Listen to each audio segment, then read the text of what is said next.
In part 1 of our lesson on verifying trig identities, you will learn how to simplify trig expressions. In this first example, we are being asked to simplify quantity 1 plus cosine of t squared plus sine of t squared. Now, we know from algebra that when we square a binomial, you square the first term, double the product of the terms, and square the second term. So this is going to become 1 plus 2 cosine of t plus cosine squared of t.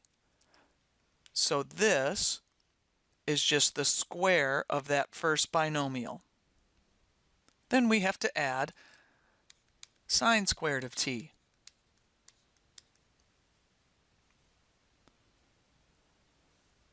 Now we have a Pythagorean identity that says that cosine squared of t plus sine squared of t is equal to 1. So we will replace that with 1, and we get 1 plus 2 cosine of t plus 1, and of course that simplifies to 2 plus 2 cosine of t, and we could factor out a 2 and have left 1 plus cosine of t.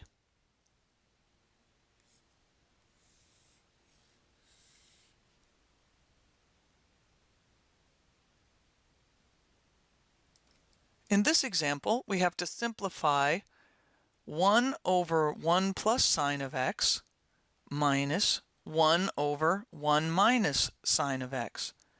Now, when we are subtracting two fractions, we know that we can do the cross products, and that goes in the numerator as a subtraction, and the denominator is the product of the two denominators. What really is happening is we're getting a common denominator, but we've learned a shortcut way to do that, so you're welcome to use that here. So we know that the denominator of our new fraction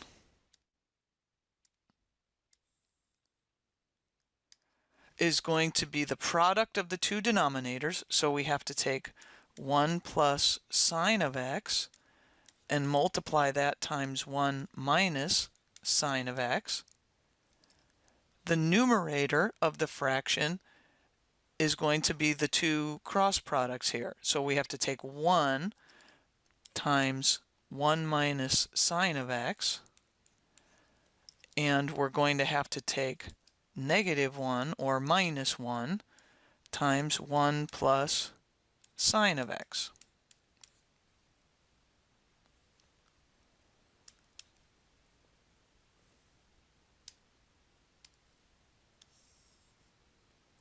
So we will distribute that out. Of course, 1 times anything is the anything. So we get 1 minus sine of x. Now here, we have to be careful to distribute that negative sign to both pieces, and we get minus 1 and minus sine of x. Now in the denominator, we're going to use this rule from algebra, that when we have a plus b times a minus b, it turns into a squared minus b squared. So the first term squared minus the second term squared. So 1 plus sine of x times 1 minus sine of x is going to turn into the first term squared, so 1 squared is 1, minus the second term squared, sine squared of x. Now in the numerator, this 1 and this minus 1 will cancel out. We have a minus sine of x minus sine of x. We're going to have negative 2 sine of x. And in the denominator, we can use a trig identity. We know that cosine squared of x is equal to 1 minus the sine squared of x. So we're going to make that substitution. Where we see this 1 minus sine squared, we're going to trade out for a cosine squared. Now, if the instructions to the problem tell you to leave your answer in terms of sine of x and cosine of x, then you would stop at this point.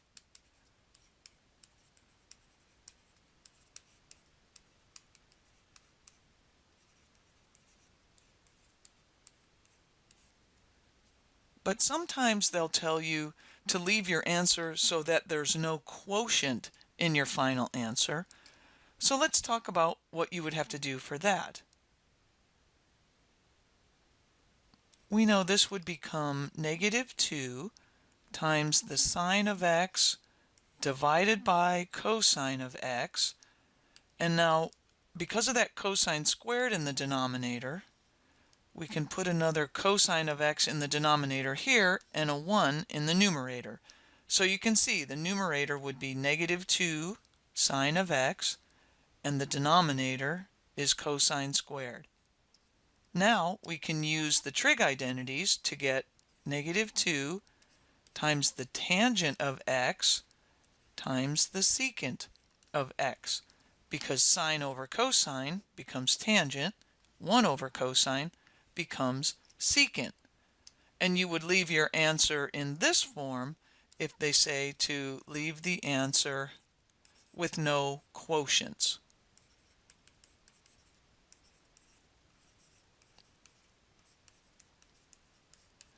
In your homework, you will be asked to do both of these. Some of the problems will ask you to leave the answer in terms of sine of x and cosine of x.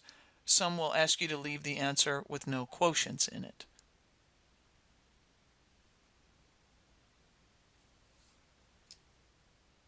In this example, we have to simplify the quantity 1 plus cotangent squared of x times tangent squared of x. Now hopefully you see right away that 1 plus cotangent squared of x is one of our trig identities, and this can be replaced with cosecant squared of x. And then we still have that tangent squared of x. Now, there is a chance we could simplify it more, because as you gain experience, you will begin to recognize that cosecant has a sign in the denominator, tangent has a sign in the numerator, so we're looking for those to cancel. So we can replace cosecant squared of x with 1 over the sine squared of x. We can replace tangent squared of x with sine squared of x divided by cosine squared of x. And now you can see that the sine squareds are going to cancel. We are left with 1 over cosine squared, which is secant squared.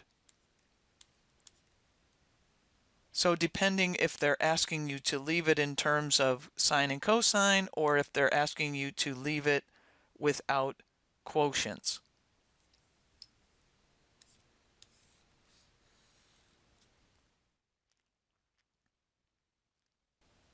Now, another way that you could have attacked this same problem would have been to do the distributing first.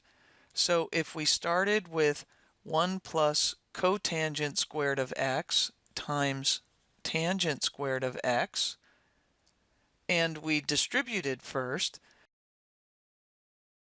we're going to get tangent squared of x plus cotangent squared of x times tangent squared of x.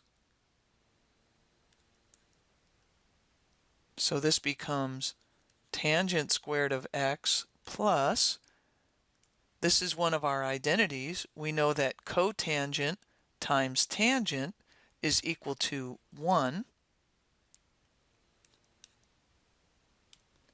And then Tangent squared of x plus 1 is another identity. We know tangent squared of x plus 1 is equal to secant squared of x. So we get to the same result, just starting off by doing distributing first and then using trig identities. And either method would be great for solving this problem. Sometimes there's more than one way to start off simplifying, but you can see that you end up at the same result.